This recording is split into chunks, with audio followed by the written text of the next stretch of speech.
Alright guys, so today we're going to talk about a pair of IEMs that might actually be the best value when it comes to a pair of IEMs, especially when you look at all of the different drivers that they've included. But the pair we're going to talk about is the Simgot SuperMix 4.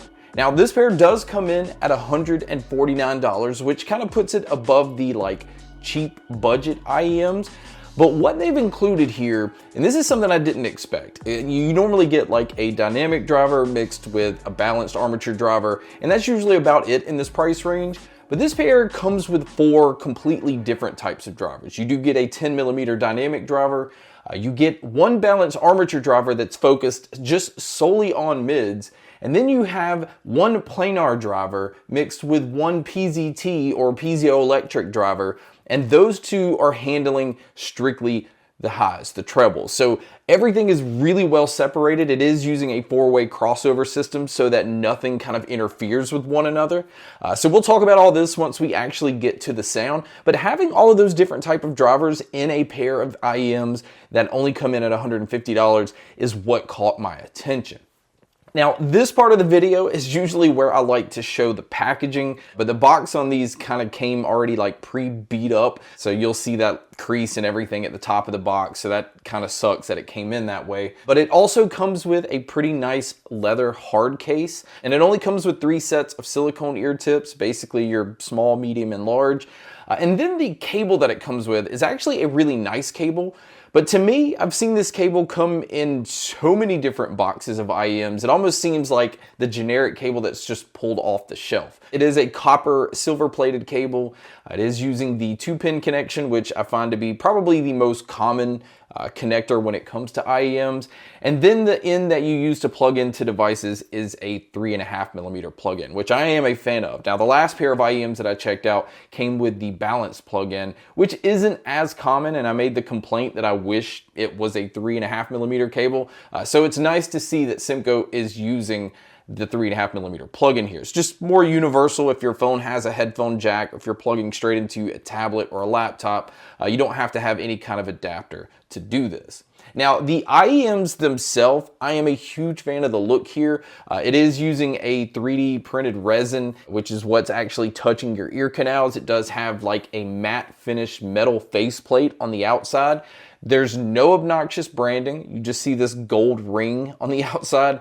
The only place that I've seen any kind of branding is actually right on the bottom part of the IEM, and it's subtle. It only says SuperMix 4, and it's right next to where you can see the left and right marked on these. And the matte finish keeps these from showing fingerprints. So overall, it's a very clean look. And mixing the black color that these have with the silver cable, it's a look I like, because some IEMs can be over the top, some of them can be bright and colorful and have all these different designs in them. So every now and then it's just nice to come across a pair that just isn't trying to do too much. Now, the sensitivity on these come in at 120 decibels. The impedance level is only 7.2 ohms. This pair of IEMs is extremely easy to drive.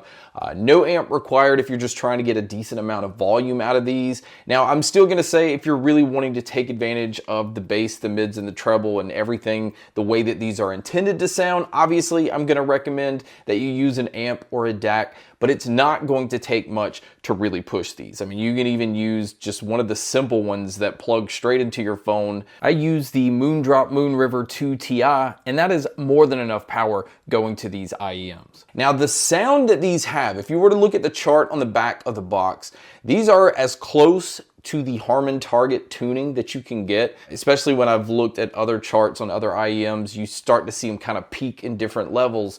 And it kind of stays true to that target.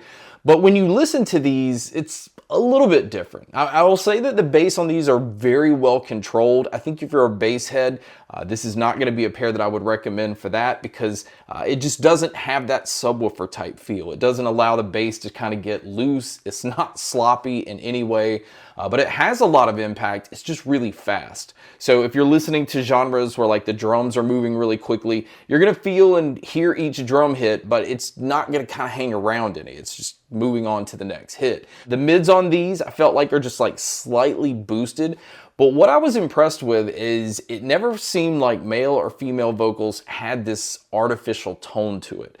This is something that I feel like is really common in a lot of, especially true wireless earbuds, but I guess that's more digital compression. But it's just more true to life sound. It's not trying to peak it or make it sound in any way that I don't think it's supposed to naturally sound. So also acoustic instruments I felt like came through very, very well on this pair. And the treble, and I'm guessing because of the two different drivers that they're using for treble specifically, has so much detail, but it's not even close to being harsh. It's not trying to go like overly bright or have that sparkle or sibilant sound with S's. It just has a really nice balance with the way that the bass of these are tuned.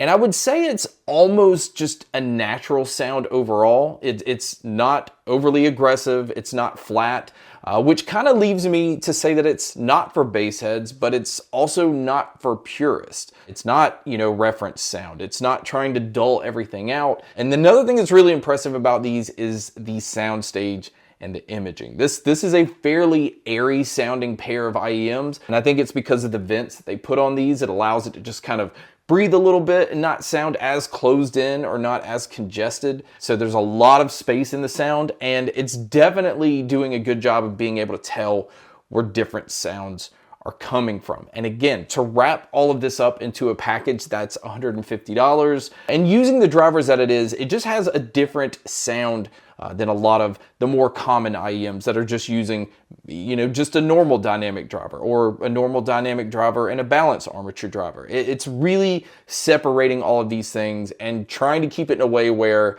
it's not mushed together to sound compressed. So overall, this is an easy pair to recommend, especially if you're just getting into IEMs, or let's just say you're somebody that already has a bunch of IEMs, maybe even some really expensive ones, and you want a pair that kind of has a sound similar to those, but you don't really want to use your more expensive pairs on the go, or maybe you just want a pair that you can kind of throw in your bag. I'm not saying $150 are cheap, but I really think for what you're getting, it definitely offsets the cost that these have. And so I was really impressed with them. But guys, that's my video on the Simgot SuperMix 4s.